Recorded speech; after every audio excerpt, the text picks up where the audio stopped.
quem é, eu não sei se eu vou conseguir pronunciar seu sobrenome correto, tá? Quem é Arnaldo Lichtenstein e qual é a relação dele com a medicina?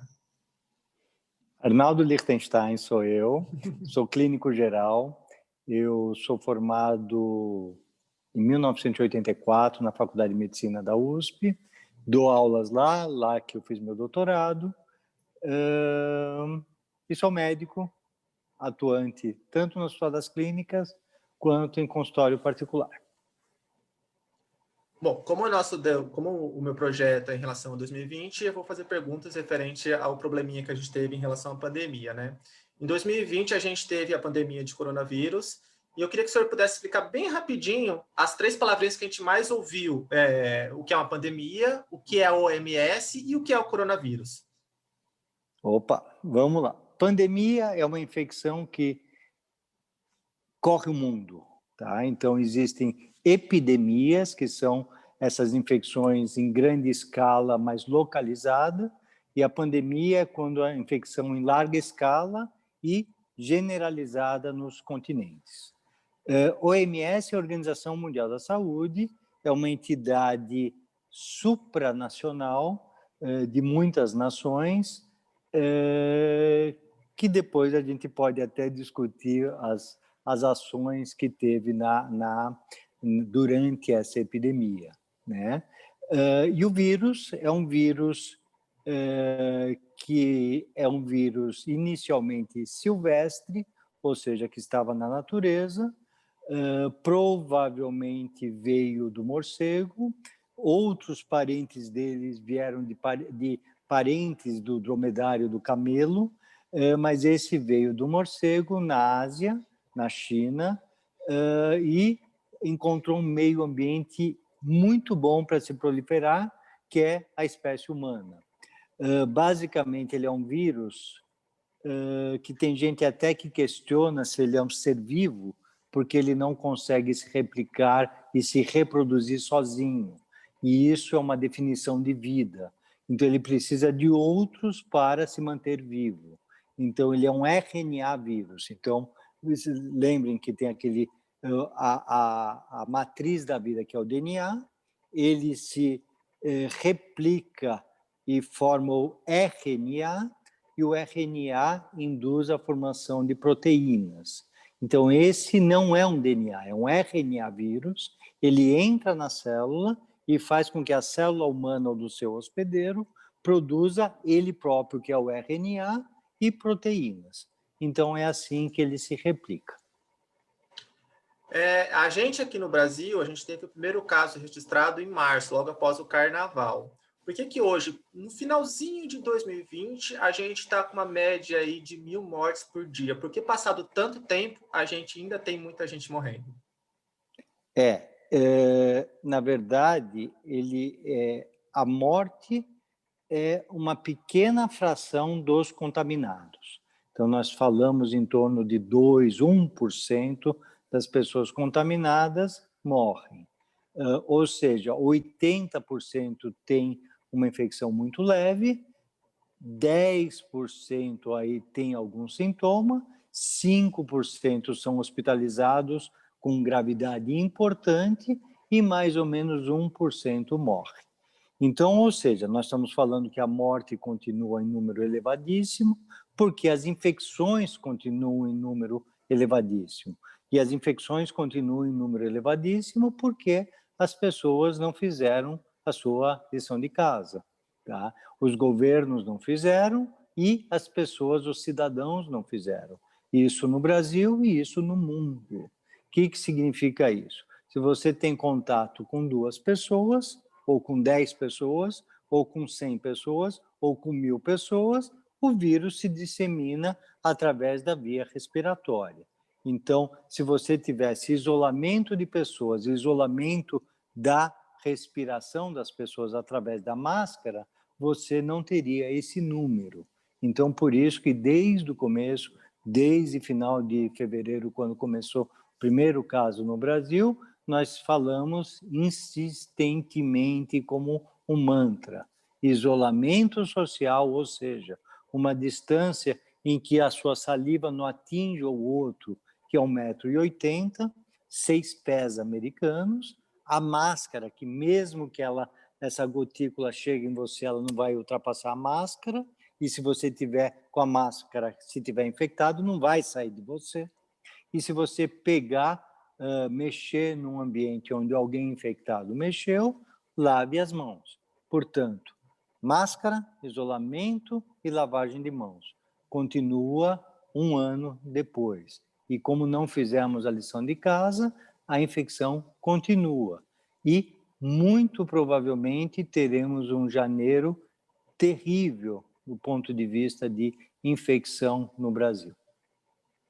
Pegando essa linha, eu queria entender qual foi, dentro do processo todo da pandemia de 2020, qual foi o papel do governo federal para a gente estar nessa situação e qual é o papel dos governos estaduais? Teve alguma diferença entre eles? Foi tudo a mesma coisa? O que o senhor acha? Na verdade, o grande problema que eu vejo no Brasil, teve problemas no mundo também terríveis, mas no Brasil foi a politização. Enquanto o governo federal teve uma atitude de negação da doença, quer dizer, o negacionismo, no começo se falou que era um resfriado, uma gripe, depois Osmar Terra, um dos assessores do governo, falou que atingiríamos o pico de 2.000 casos, e nós já estamos 100 vezes isso. Depois se falou que quem vai morrer são os idosos que já iriam morrer, ou os fracos dentro da sociedade, e que as pessoas atléticas e saudáveis iriam sobreviver. Quer dizer, um discurso muito parecido com a eugenia, né? Com um discurso de extrema-direita. Esse teve um negacionismo que falou ainda que não iria tomar vacina, que retardou a vacina, que se promoveu remédios ineficazes. Quer dizer, todo esse anticientificismo atrapalhou muito. Por outro lado, quer dizer, na esteira dessa bobagem do ponto de vista científico, se houve oportunistas querendo capitalizar a oposição no sentido, não, eu vou ser a liderança, no sentido de que serei eu o bastião da salvaguarda do país, eu que serei o salvador da pátria. Vários apareceram, inclusive o governador Dória.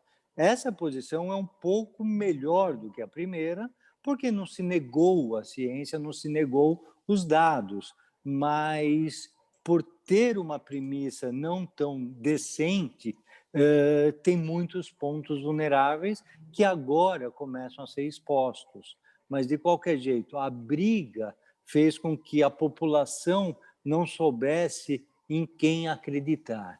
Quando você tem opiniões totalmente divergentes, as pessoas escolhem o que é mais apropriado para si, né? Quer dizer, então, obviamente, não dava para se manter um isolamento social de quem precisava sair para trabalhar, para ganhar o pão para os seus filhos não passarem fome naquele dia. Então, deveria ter sido feita outras alternativas com essa população.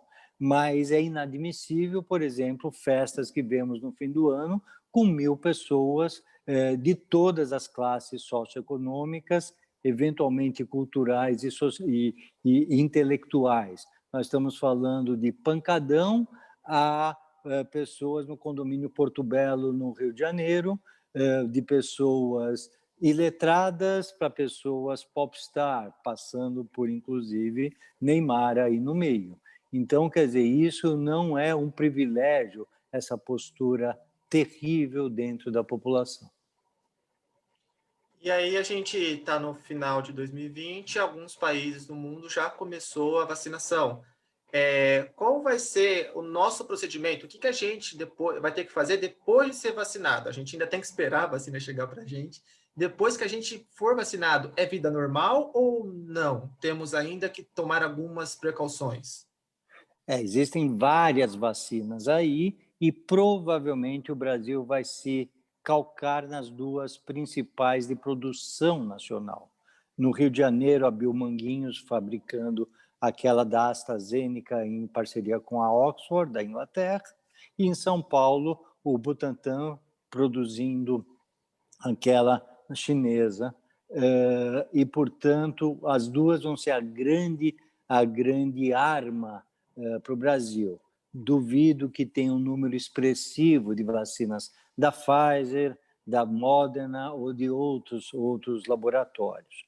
Então, essas duas vacinas, elas vão ser produzidas, por exemplo, a do Butantan, no seu pico de produção, vai ser produzida 1 milhão de doses por dia. Nós estamos falando de vacinar mais ou menos 160, 180 milhões de brasileiros, porque abaixo de 16 anos com certeza não vão ser vacinados. Então, portanto, nós estamos falando de 180 vezes 2, 360 milhões de doses, porque são duas doses.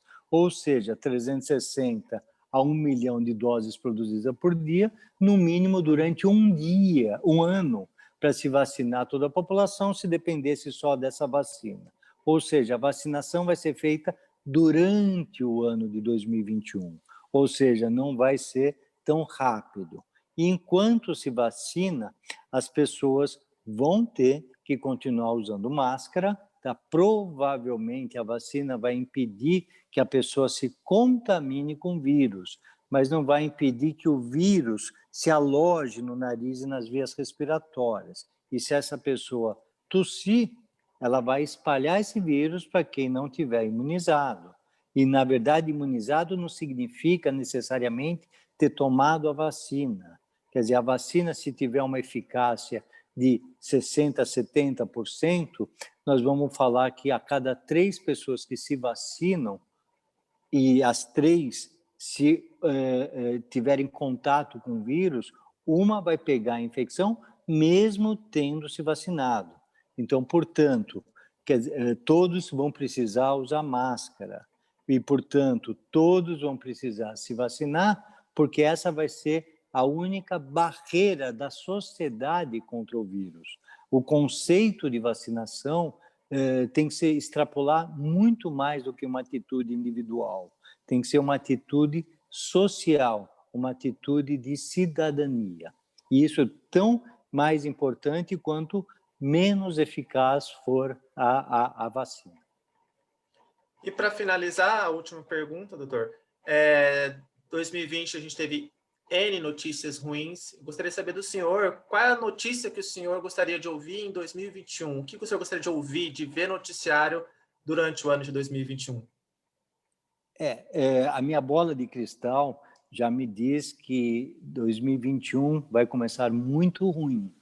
Vai começar com casos absurdamente alto, o número de infectados e de mortes aqui no Brasil, justamente por falta do cuidado das pessoas agora, Réveillon e antes do Natal. Veja o que aconteceu nos Estados Unidos no Dia de Ação de Graças, final de novembro, portanto, 15 dias depois aparecendo as doenças, as pessoas se hospitalizando e morrendo mais ou menos nessa fase.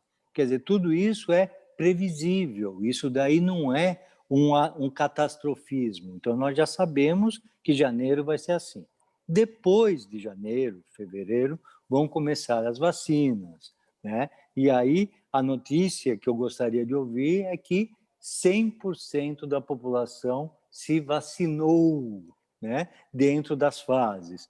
Isso vai ser um outro problema, e isso é uma esperança de que a propaganda, o esclarecimento, tire da cabeça aquele negacionismo contra a vacina e que as pessoas se vacinem, né? E que as pessoas não se atropelem para vacinar, como houve, por exemplo, com o sarampo, como houve, por exemplo, com o H1N1, de se invadir postos de saúde para se tentar vacinar.